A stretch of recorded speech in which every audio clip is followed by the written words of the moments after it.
اپنی آخرت کی تیاری بھی اسی طرح کرو جیسے دنیا کے امتحان کی تیاری کرتے ہیں۔ آپ نے حضرت علی کا ہاتھ پکڑا اور یوں اپنے سینے سے لگا لیا اور فرمایا اترضی ان یکون منزلک مقابل منزلی، علی تجھے مبارک ہو، جنت میں تیرا گھر میرے گھر کے سامنے ہے۔ تو وہ رونے لگے۔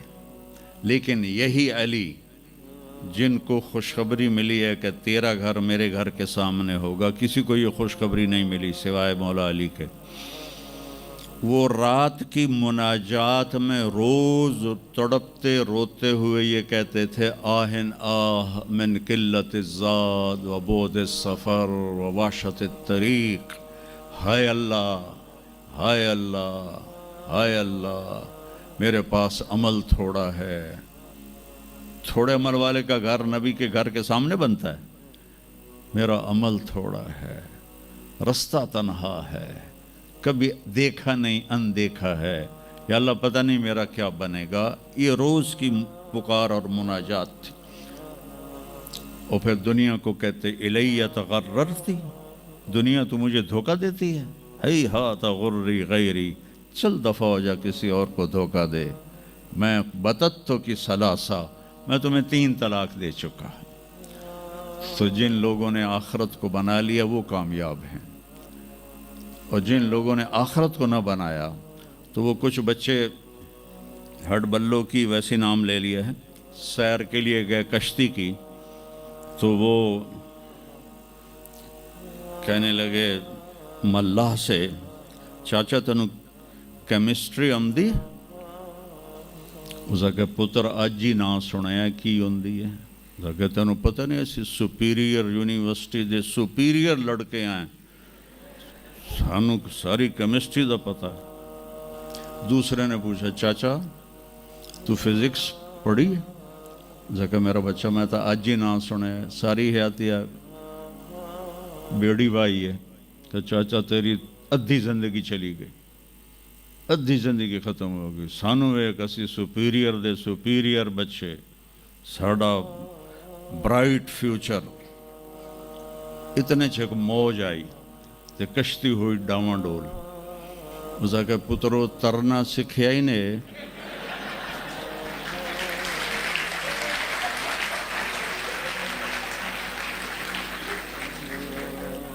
وہ آکھن لگے کوئی نہیں سکھیا، سوئمنگ پول کوئی نہیں سپیریئر ہے۔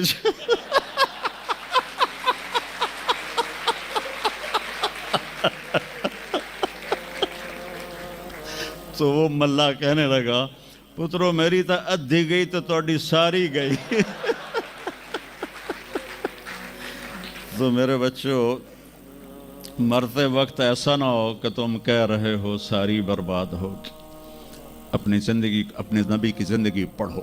چند تو فرائض ہیں جو میں نے ابھی پہلے گنائے ہیں، اس کے علاوہ سچ انسان کو عزت دیتا ہے، دیانتداری انسان کو عزت دیتی ہے، رزق حلال انسان کو بلند مقام باوقار بناتا ہے، اور اچھے اخلاق فرشتوں سے بھی اوپر اس کو لے جاتے ہیں۔ آپ نے فرمایا جس کے اخلاق اچھے ہوں گے میں جنت الفردوس میں گھر لے کر دوں گی۔ تو نماز کی عادت ڈالو۔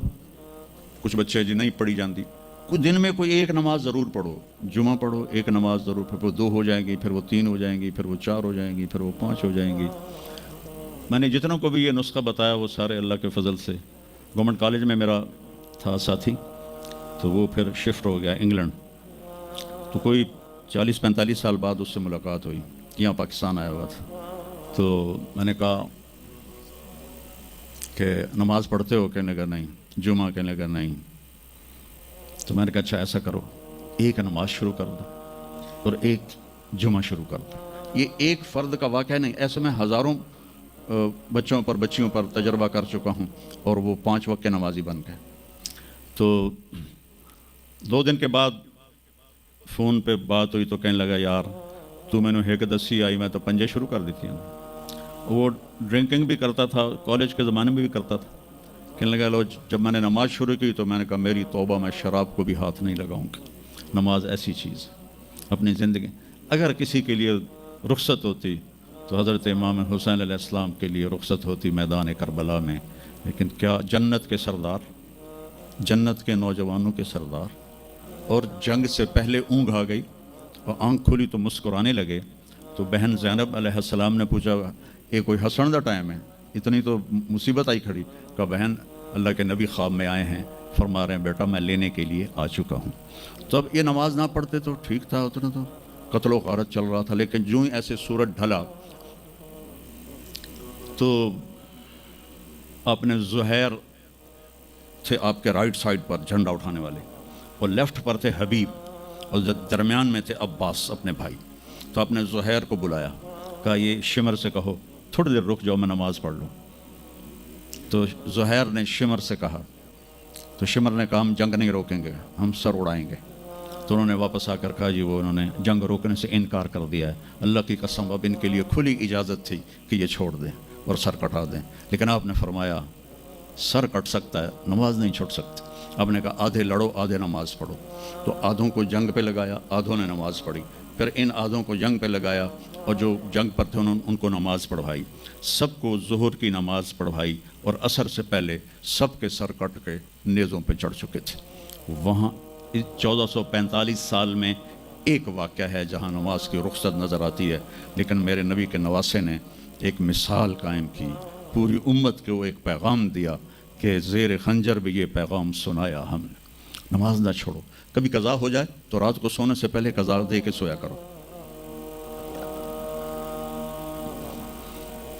آپس میں کوئی لڑے ہوئے ہو تو کم از کم آج اتنی میری مان کے اٹھنا کہ صلح کر لینا۔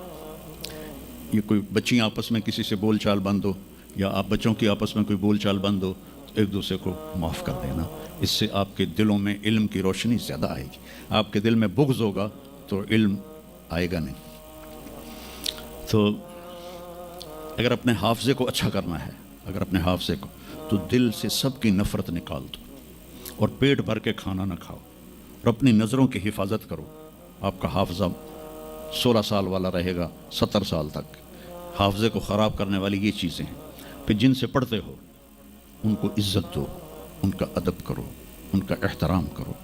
باب العلم ہے حضرت مولا علی، کہا میں غلام ہوں اس کا جو مجھے ایک لفظ نہیں ایک حرف، جو مجھے ایک حرف بھی سکھا دے علم کا، میں اس کا غلام ہوں۔ تو جو آپ کے ٹیچر ہیں یا لیڈی ٹیچر ہیں، جو آپ کو جو کچھ بھی پڑھاتے ہیں، ان کا احسان ہے آپ پر، آپ ان کو عزت دیں، ان کو احترام دیں، ان میں سے کوئی دعا دے دے گا آپ کا کام بن جائے گا۔ تو میں اسکول میں تو دعائیں لے نہ سکا استادوں کی، لیکن جب میں مدرسے میں داخل ہوا تو میں نے اپنے سارے استادوں کی دعا لی ہوئی ہے، ان کی عزت اور ان کے احترام سے۔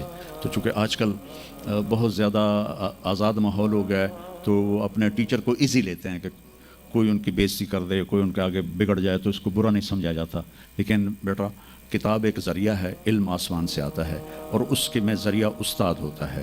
اور استادوں کو بھی کہتا ہوں کہ اپنے منصب کا خیال رکھو، اور اپنے پڑھانے کو اپنا فریضہ سمجھ کے ادا کرو، سر سے اتارنے والا کام نہ کرو، اور بھاگا دوڑی والا کام نہ کرو، بلکہ اپنی نسل کو تیار کرو۔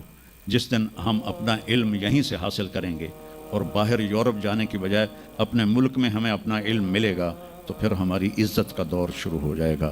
جب تک ہم علم میں غیروں کے محتاج ہیں تو ہم انہی کے محتاج رہیں گے۔ تو یہ چند ایک باتیں آپ کی خدمت میں ہیں، اور جب آپ کو چھٹیاں ہوں تو تبلیغ میں کچھ وقت ضرور لگائیں، اس سے آپ کو فائدہ ہوگا۔